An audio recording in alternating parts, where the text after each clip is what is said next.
So, you know better. You know to not let your gas tank get this low. But it's been a crazy week at work, crazy week just with life. It got busy and your gas light comes on. So you pull over downtown at a small gas station you're not really familiar with. But you figure it's just gas, in and out. Once you pull over, you get up to the pump, you've already pulled up, you get out, and you see a little sticky note on all the gas pumps that says, go inside to pay.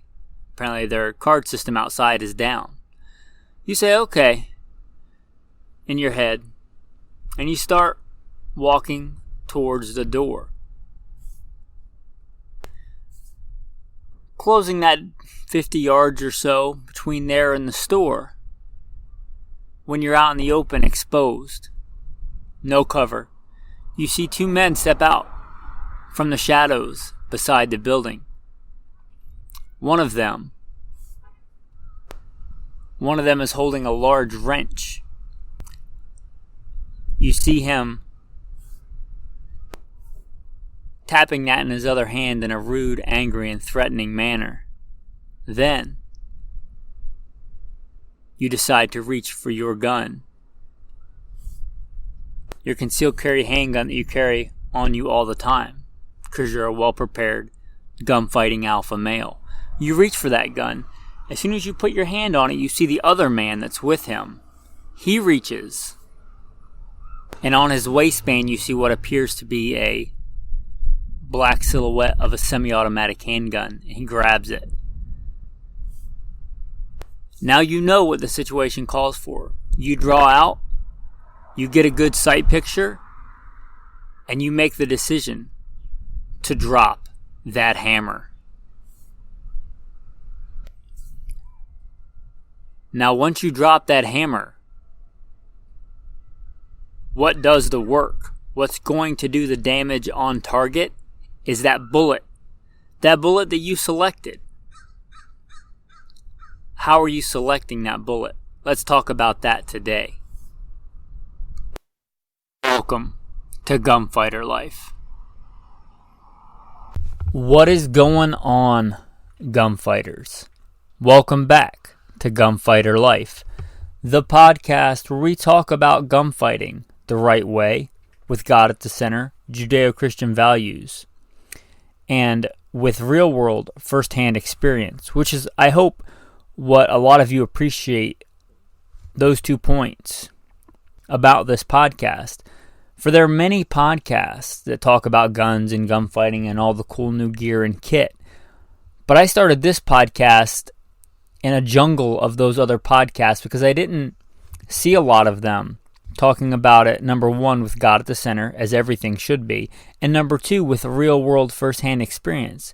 It's fine to have opinions and go to forums and see all this stuff, and it's great to learn from what others have done and from what others say. But hopefully you guys see the value in somebody who's pretty much spent the majority of their adult life as a professional gunfighter, whether that is Marine Corps combat veteran, Army, LAPD, private contracting work, the commander of a tactical team to stop active shooters,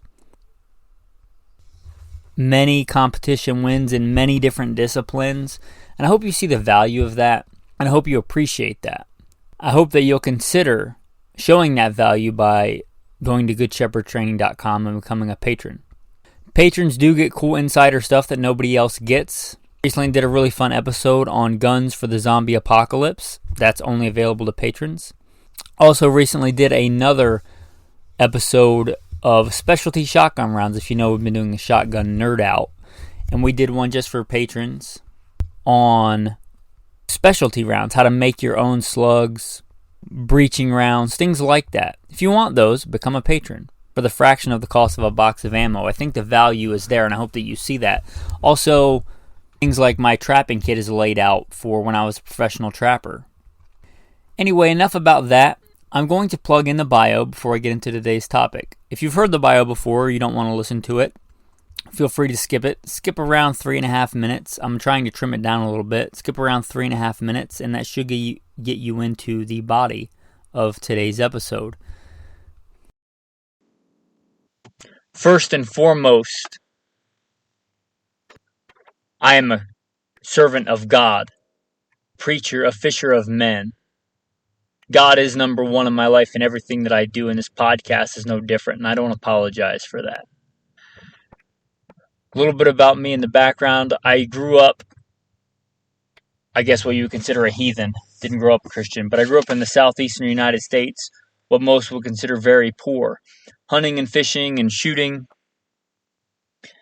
Joined the Marine Corps at 17, did a couple of combat tours in Iraq. After my combat tours in Iraq, I was an urban warfare instructor for the United States Marine Corps under Mojave Viper. I also served in law enforcement for several years in LAPD. I worked patrol assignments and more specialized assignments, where by God's grace, He got me through some nasty places in this world of war zones and some of the nastiest streets in the country. Not because I am better, because God chose to have mercy on me and had a purpose for me, and I'm thankful for that. After my time in law enforcement, I was a private contractor for federal government, for a 3-letter government agency I won't specify, doing private contracting work. I'm very much involved in guns and gunfighting. I also served in the U.S. Army, both full-time and part-time National Guard.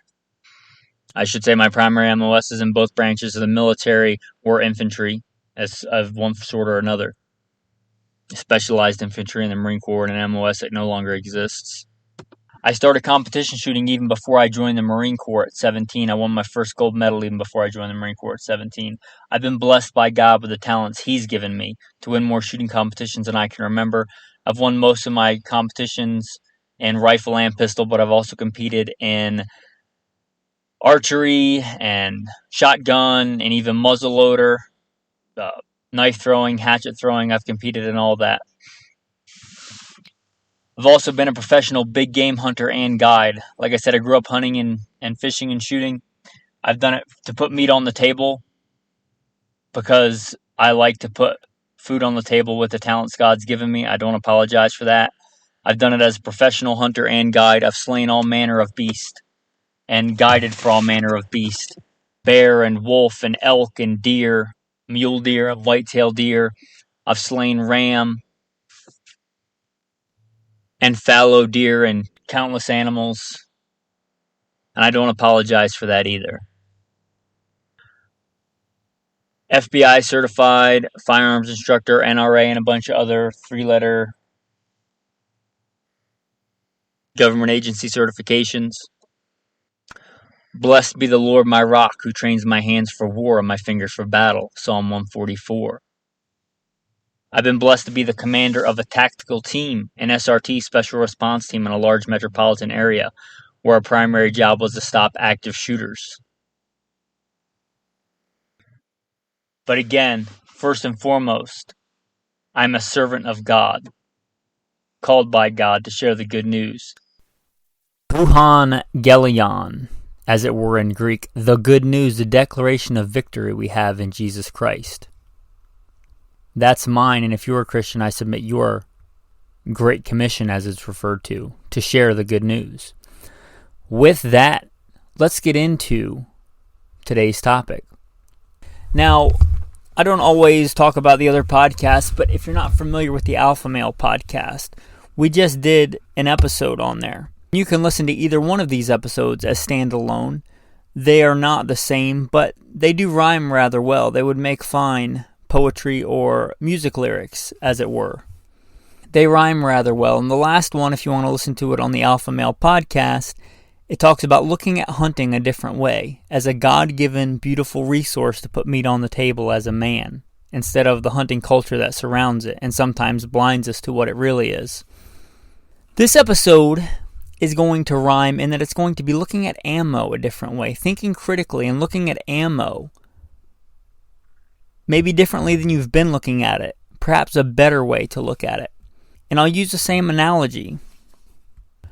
I am living off grid, if you don't know, if you don't keep up with the doings of the behind the scenes on the podcast. I stepped back from a full-time general manager position because I was working too much, I believe, to give these podcasts the attention to detail that they deserve. So I gave that up, and in an effort to cut living costs, I've been living off-grid in the national forests in the wilderness throughout the West. And I am camped above a river. And I went to cross said river to set up a shooting range. And at first I thought, oh, it's not that bad. I will roll up my pants and I will ford this river, take my shoes off, walk barefoot and ford this river. And just go pretty much straight across. And that did not work out too well. I mean, the goal got accomplished, perseverance. But I got super wet, my gun got wet, my EDC gear got wet, my flashlight got wet. All that stuff, I had to jettison quite a bit of duty ammo, which you'll probably know if you're listening to this episode, is not cheap because it got wet. The next time I had to go and repair said range, I stepped back, looked at the situation, and thought critically of a better way to do it. Well, I put on a pair of shoes that I could get wet, that I could walk, because it was quite painful in some places to walk across here, especially getting to the other side with briars and brambles and thorns. But even walking in the river was quite painful. So I stepped back, I looked at it critically, I planned out a route strategically. I looked at this river as what it was, an obstacle. And how do I ford this river better? I stepped back, I took a step back, and I thought critically with the brain that God blessed me with, and thought, how can I do this better? And it went far, far smoother, far faster, far less painful, and the mission got accomplished better. So I started applying that to other things, and 2 podcast ideas came to mind by God's grace, and this is one of them. Thinking about purchasing ammo a different way. What I deduce is the way a lot of people buy ammo. A big way is just whatever is cheaper. They will buy the cheapest ammo they can find. And I'm not saying there's not a place for that, for stockpiling ammo, or perhaps you have a gun that you just have to buy the cheapest ammo you can find. That's often not the best way. And it astounds me that people will spend really good money on a really nice gun and put the crappiest ammo they can find in it. It baffles my mind. A good example of this is, you'll know that I'm an advocate for training with the 22. And I really like training with the 22, whether it's pistol, whether it's rifle. It's a good analog and a cheaper way to practice. But if you buy 22 ammo, it's so cheap, let's say Remington Golden Bullet, that it does not function in your semi-autos. And I'm not talking about a few malfunction. I'm talking about so many malfunctions that you really can't get through drills that you're trying to work on. And you're dumping out several rounds every time you clear a malfunction. Did you really gain more than you lost, or lost more than you gained by buying the dirt cheapest ammo you could find on that? Stepping up to the Federal Champion ammo, which is still affordable, and in my experience has far better track record of reliability and accuracy. It's just one aspect. A lot of people will just go on YouTube and be like, oh, this video is super cool. Look at this new hyper mega ultra new ammo. Look how cool it looks on the slow speed cameras shooting watermelons or whatever. And not that I don't like watching ballistics videos on the internet when I have the internet, which I don't right now. But I do like those, but I don't base my decisions on those. Realize marketing for what it is. It's trying to get you to buy their product. I'm not saying that's wrong. I'm not putting that down. I'm saying you, as a gunfighter, as a hunter, as a competitor, as a man that takes self-defense seriously and the protection of himself and society, a member of a well-regulated militia, and by regulated I mean you regulating yourself and training, ought to take it more seriously than that. So let's talk about perhaps a better way to look at ammo selection. Look at the end from the beginning. What is the goal of this ammo? Let's take a real common one. your CCW, your concealed carry weapon ammunition. Now, if you've listened for any length of time, you know I have a general rule for anything I'm going to trust my life to. If it's a new gun that comes out that everybody's clamoring for, I generally try and stay away from that. My general loose rule is about 3 years. Because a lot of new guns, no matter whether they're Glocks or Smith & Wesson, really good brands, a lot of new guns will have issues. That's just the nature of the beast. I don't want to be the one to find that issue out if that's a gun that I trust my life to. If it's just a range toy or a Safe Queen, which I don't generally own, but if that's what you're getting it for, that's fine. But if it's a gun that you're going to trust your life to, don't trust your life to something unproven. Let it be out for a couple of years and well tested and well vetted. Not by some person on YouTube that got the gun for free and is getting kickback and bribes to give a good review of the gun. Real people who really run the gun to see whether it has issues or not. I would say the same rule is good for ammo. Don't get your defensive ammo if it's brand new and just hitting the market. That's a bad choice. Why would you do that? Get one that's been around that has a proven track record. If your goal is self-defense, get a round that you know is good and proven for defense. Another big mistake I see in this world is, I've heard this from people that I generally respect, but I think it's bad advice. They say, get the round that your local PD or your local law enforcement carries. And I would say that's only good advice if, number one, that agency chose the best ammo, which I was in law enforcement a long time. A lot of times that just goes to the cheapest bidder, not the best ammo. You should value your life more than that. Number two, that should, even if that first criteria is met, only be considered if your gun is the same gun, especially the same barrel length as what your local PD carries. I generally EDC a full-size fighting handgun.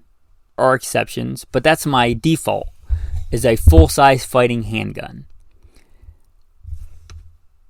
Many of you listening do not carry a full-size fighting handgun day to day. If you're CCWing, you're carrying something smaller, a SIG 365 or a Glock 43 or something akin to that.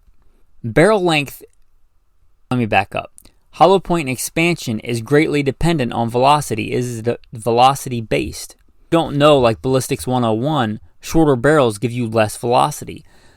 The round that your PD fires through a full-size fighting handgun is designed to expand at those velocities.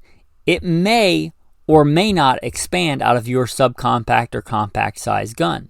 It may go below that expansion threshold. So it is, in my opinion, poor advice to pick a defensive load based on what your local PD carries, unless your local PD did their due diligence. They carry a Glock 17 and you carry a Glock 17, in which case I say it's probably a fine choice.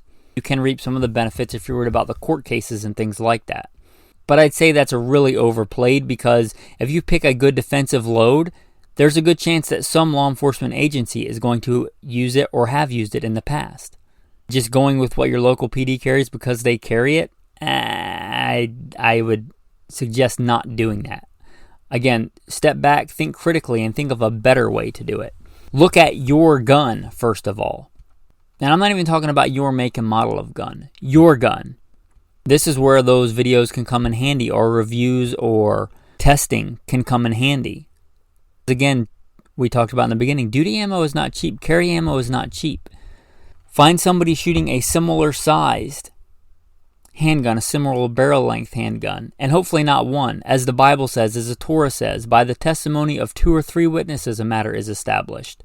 Look at several different reviews of several different barrel lengths, even if you can, one with a slightly shorter barrel, to make sure that ammo still expands. And then perhaps get that ammo. And this is the most important criteria we've talked about in the past here. Make sure that with your sight setup, whether it's iron sights or an optical sight, make sure that round shoots point of aim, point of impact. This is less critical with a red dot because you're probably going to be able to adjust it. But still critical. Some ammo, especially that hyper, super, mega, ultra ammo, a lot of times is way outside the spec of normal ammo and will not shoot anywhere close to regular ammo, which is going to bring me to the next point. You could do this one of 2 ways. The way we've been talking about thus far, picking your duty ammo first, your carry ammo, your defensive ammo first, and then finding a practice ammo that shoots the same point of aim, point of impact. I will give you an example. Spear gold dots have one of those reputations. And whatever spear gold dot you pick, I imagine it has a good reputation and is used by some kind of agency and has some kind of, for lack of a better term, street cred. And it has stopped adversaries.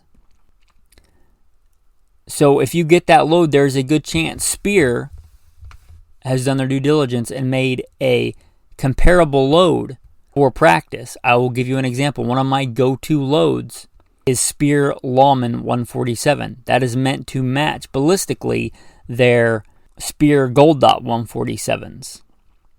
That is a good example. They've already done that research for me. You may or may not want to go that route. You may decide that you really want to shoot 147 plus Ps, a very common NATO loading. So you might find the Spear Gold Dot, or let's forget about Spear. You may decide you want the, I don't even know if this load exists, it probably does, but a Winchester 124 grain plus P as your go-to defensive round for whatever reason. Good. And then you find out that the Winchester NATO load is a 124 grain plus P. NATO generally is a plus P round. You may find that shoots the same point of aim, point of impact in your gun. So you can practice with a load that is more affordable. Still shoots the same point of aim, point of impact, same recoil, everything. You mate those together. You may go the opposite route and decide, you know what, I shoot a lot of competition, but I don't reload.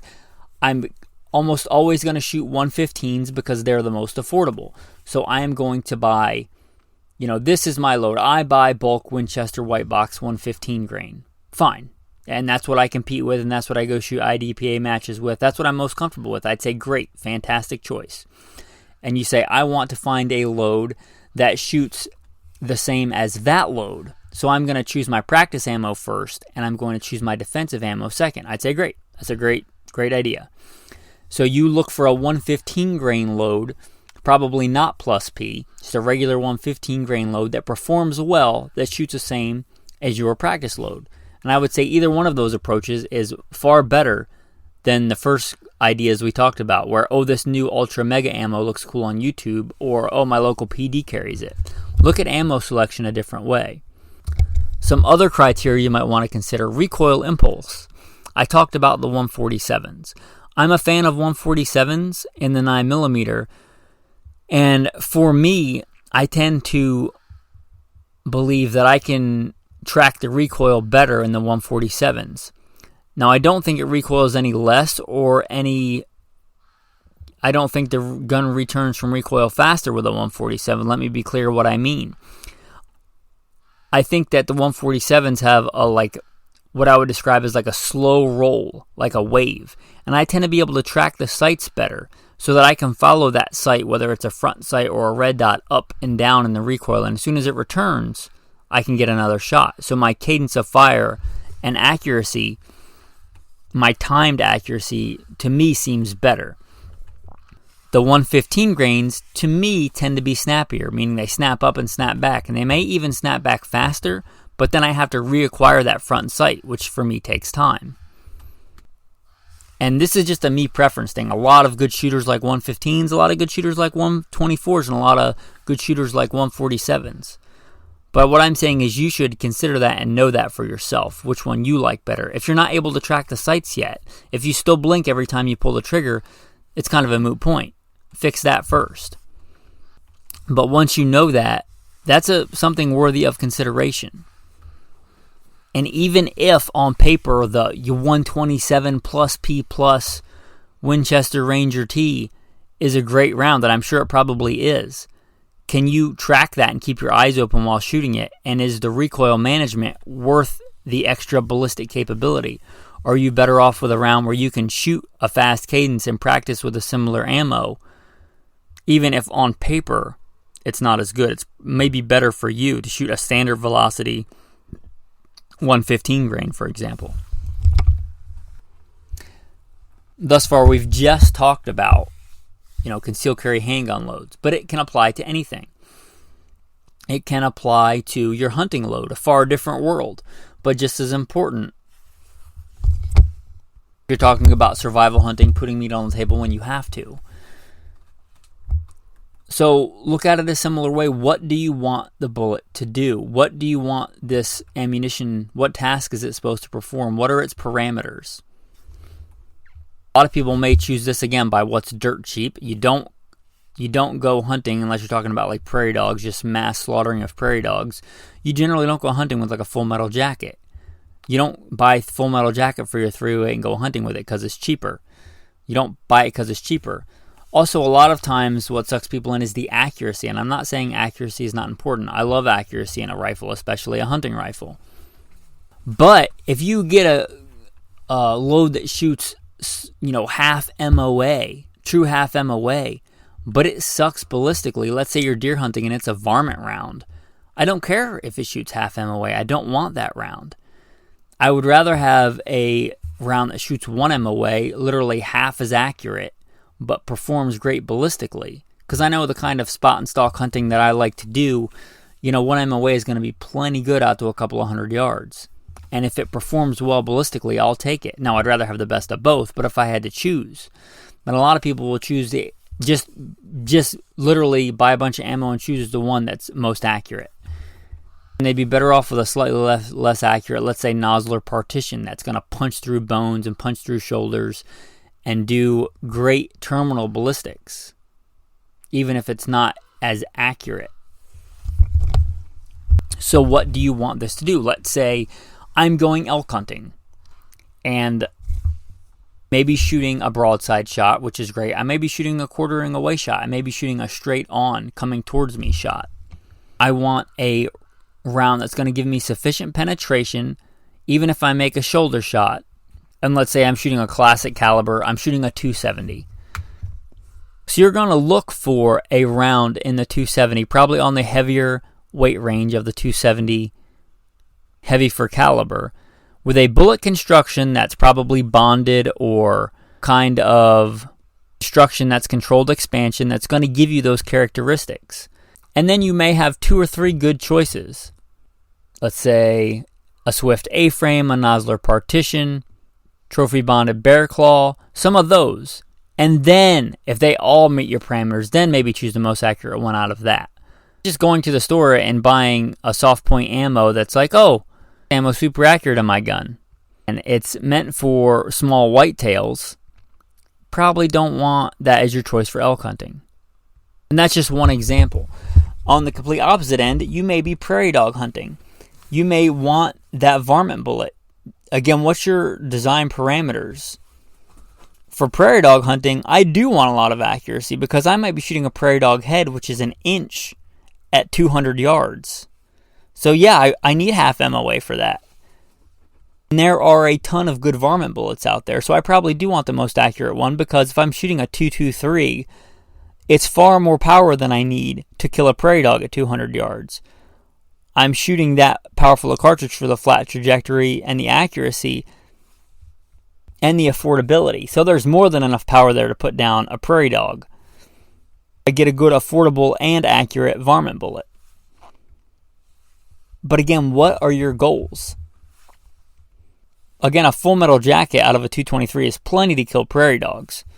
I said no FMJs for hunting. That is an exception. Again, what are your goals? If my goal, and I used to do this, if I'm issued a damage stamp from a rancher to go out and annihilate as many prairie dogs as I can because they're hurting the environment and they carry the bubonic plague, then yeah, I might just go the cheapest, sufficiently accurate round I can get, a giant bulk pack of American Eagle 55 grain full metal jackets, because my goal is literally to kill as many prairie dogs as I can in a day. Same would be said if I'm reloading. If I'm reloading, I'm going to buy the cheap bullets that are sufficiently accurate. And if I'm talking prairie dogs with a 223, I don't want to go max pressure. 1, because I can get more reloads out of my brass. 2, because as we talked about, there's at the ranges I can see a prairie dog, there's more than enough power to kill the biggest prairie dog with the crappiest bullet with a 223. So the power is not really an issue. So I might as well download a little bit. It'll be easier on the gun, easier on the brass, and I have a wide range. I'll go start at the lower end of the reloading range instead of the top, which a lot of people do.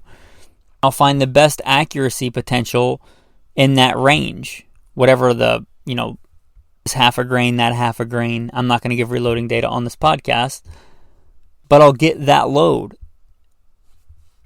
I won't start with the craziest newfangled varmint bullet and the super high smart powders, which are great for some things. But again, look at it critically. What am I trying to accomplish?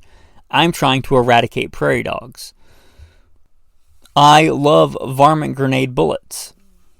I think they are fantastic and worth the money if your goal is to do the most amount of damage on varmints and you don't have that many of them. But varmint grenade bullets are not cheap. They are more effective, I will grant you that. They are devastating.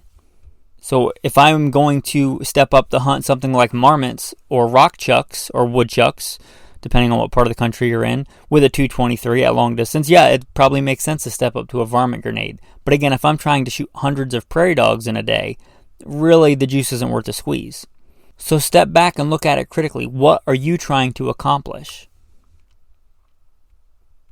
You were blessed with a brain that God gave you. Think critically. Don't just go by marketing. Don't go with whatever box looks coolest. Don't go with whatever is the cool new thing on YouTube. In fact, if it's brand new, especially if it's for a defensive round, stay away from it. If it's a target round or for fun round or a hunting round, then go for it. But if you're going to trust your life to it, I would even advise staying away from the hot new ammo that just is hitting all the cool YouTube videos. Let it be proven by somebody else. If it's really that great, then it'll be around in a couple of years and you'll be able to use it then. Until then, take something that's already proven and trusted. I'll close with a really germane real-world example. I was a trainer at a very large secured government facility. I was training them how to be gunfighters. There was a very large mass shooting in a very large city in the U.S., and that's as specific as I'm going to get about that. Anyway, I was recruited. I went into interview 4, and they made me the commander to form, head up, hire, make the uniform, everything for a tactical team to stop active shooters in this city. Part of that was choosing what guns we would carry, what ammo we would carry, all those things. And I was blessed. And even though I was ready to move out of that city, I stayed around for quite a few years longer because that was a beautiful blessing from God, a wonderful God-given opportunity to be able to influence that and save lives and be a part of that. Anyway, I don't want to get too far off topic. Part of that was selecting ammo. Specifically, I'll talk about our duty guns. Now, I'm not a big fan of making everybody carry a Glock 19, or even though I love 1911s, making everybody carry an STI double-stack 1911 and 9mm, though that's what I carried on the team. Because not everybody's me and not everybody shoots the way that I do. Not everybody has the same size hands as I do. I wanted everybody on that team to be able to carry whatever gun they wanted to, whatever gun they shot the best. Some of those people had years training with a Glock 19. Am I going to make them shoot a Smith & Wesson M&P? No, it doesn't make sense. I want them to be the best shooters they can be with the gun, the best gun for them, period. Now, I had some criteria. It had to be a major manufacturer. They weren't allowed to do any internal modifications, meaning any modifications to the internal firing mechanism and things like that, which a lot of them did not like, but there were reasons for that. But anyway, going back to the ammo, I keep getting sidetracked. Going back to the ammo, I needed an ammunition that would perform in a wide range of guns and a wide range of velocities. And unlike everybody says, the average defensive encounter is super close. Well, we were responding to active shooters in fairly large environments, and a long shot with a handgun for us was not outside the realm of possibility. So I needed one that would perform well in a wide range of situations, whether close range or long range or barriers, shooting through barriers, stopping vehicles, stopping people in vehicles, because vehicle rammings were a thing and still are a thing. All those situations. So what I did was I said they could carry any popular defensive caliber, but we would only buy and supply the ammunition for 9mm. And as far as I know, all but one guy pretty much carried a 9mm out of the, I believe, 38 it was when I left. So we bought the ammo and supplied the ammo for 9mm. And the ammunition I decided on for our defensive ammo was the Speer Gold Dot 147. It performed well out of a lot of different barrel lengths. Like I said, some guys would carry a Glock 19. Some people like me would carry an STI 2011. Some people would carry a Walther, PPQ. And that ammunition performed well out of all those guns and different barrel lengths. Also, I like 147s because they do have a lot of mass. They are heavy for caliber, and they tend to do well through barriers.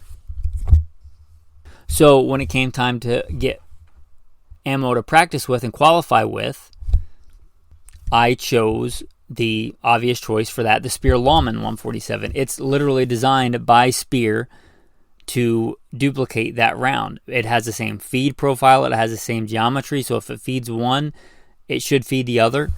It should shoot same point of aim, point of impact. It's loaded to the same specifications. And I took a lot of time and a lot of research in deciding on that. I'm not saying that's the load you should use. I get no kickback. I get no bribes from any of these companies. I'm saying that's the way that I looked at it, and I took it very seriously because people's lives, my life, my men's lives, the 6-year-old girl walking down the sidewalk licking an ice cream cone, their lives depended on decisions like that, or could potentially depend on decisions like that. I wanted the best thing for the job. And I hope that after listening to this, if you haven't thus far, really give some consideration and look at ammo selection a different way if you haven't already looked at it this way. Not what does somebody recommend on YouTube, not the cool new ammo that explodes watermelons, not what has the most foot-pounds on a piece of paper. Really think critically and decide what's best for your situation and your parameters. With that, men, I want to say thanks for listening to this episode. If you like this content, please consider going to goodshepherdtraining.com, becoming a patron for the fraction, literally a small fraction of what a box of duty ammo costs. I think this information was worth the fraction of the cost of a box of ammo or the price of a fancy cup of coffee in the city. Please consider becoming a patron.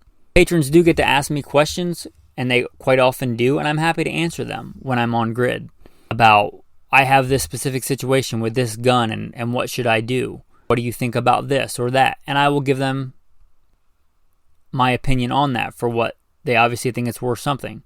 If you want to be part of that, so if you want to be part of our Patreon group chat, a group that I am humbled and blessed to be a part of, because a lot of those men have a lot of knowledge in areas more than I do. As iron sharpens iron, so one man sharpens another. If you want to be part of that group, you can do that, again, by becoming a patron. So consider going to goodshepherdtraining.com. With that, men, I will give you the tactical tip of the day. We talked a lot about rounds and duty rounds. This one's going to be about a phenomenon called a round setback. And this really became a thing that I was aware of back when I was a police officer. Pretty much most police officers besides me carried a 40. And I carried a 40 for a while. But 40 is notoriously a high-pressure cartridge. And as a police officer, a lot of cops have to load and unload their guns a lot administratively. Let's say, for instance, you're checking your gun in when you're booking somebody into a jail. Generally, that's a secure facility. You don't take your gun in there, so you have to take your gun off, unload it, put it in a lockbox, and you might do that several times. And if you do that with the same round, you'll get what's called a round setback. And if you get round setback, it's really bad. If you get it in a really high-pressure round, like a 40, which is already pretty much loaded to max pressure, it's really bad. And there are documented cases, more than one, of, again, by the testimony of 2 or 3 witnesses, a matter is established, of guns blowing up. Because when you decrease the volume in that case and compress it, you get more pressure. So round setback is a thing. One of the things that I like to do, part of my EDC is a mini Sharpie. I guess that's its own tactical tip. Carry a mini Sharpie in your pocket. It comes in handy a lot. But a mini Sharpie, and then if that round has been loaded into my chamber and I take it out, I will put a mark on it back where the primer is. and I will inspect it and make sure there's no round setback. And after I've loaded it, let's say 2 or 3 times, I will either just throw it away, it's not worth it, or I will put it aside and use that as one of my practice rounds. Again, it's my duty load, so it should be good for determining where it shoots and make sure it shoots the same point of aim, point of impact. But I will mark that with a Sharpie, and after I've loaded it, whatever you determine for you, 2 times, 3 times, either cycle it out for another use or just throw it away. It's not worth blowing your gun up, especially if that's a round you're depending on. Everybody touts, oh, I want a gun that holds 15 rounds or 17 rounds or 21 rounds. But it's likely, hopefully, the first round or the second round or the third round that's going to solve your problem. If you get down to the 14th or 15th round, you got real problems. So the first round in your gun is super important. That should be the one that's premium. If anything, take that round that's been loaded into your chamber once or twice and cycle it as the last round on your loadout, say for your CCW setup. At least then if your gun blows up, it's the last round you have anyway. Anyway, round setback, it's a thing. That's my tactical tip for combating it. I hope that you enjoy these tactical tips. But for what's more important, the tactical verse of the day. You've probably heard me quote this one before. It's one of my favorites, but I'll go a little bit farther. You're going to find this in 2 Samuel. God is my strength and power. He makes my way perfect. He makes my feet like the feet of a deer and sets me on high places. He teaches my hands to make war, so that my arms can bend a bow of bronze. You have also given me the shield of your salvation. Your gentleness has made me great. You enlarge my path under me, so my feet did not slip.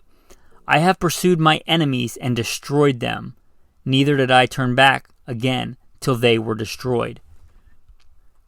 Remember, man, there's no contradiction between being a mighty man of war and being a mighty man of God. For we are made in the image of God. As it says in Exodus 15, the Lord is a man of war. Look at David. Look at how many people he slayed. He was a man after God's own heart. There is no contradiction there. Be strong and courageous. Be a mighty man. And if you're called to it, a man of war. Thanks for listening, men, and have a blessed day.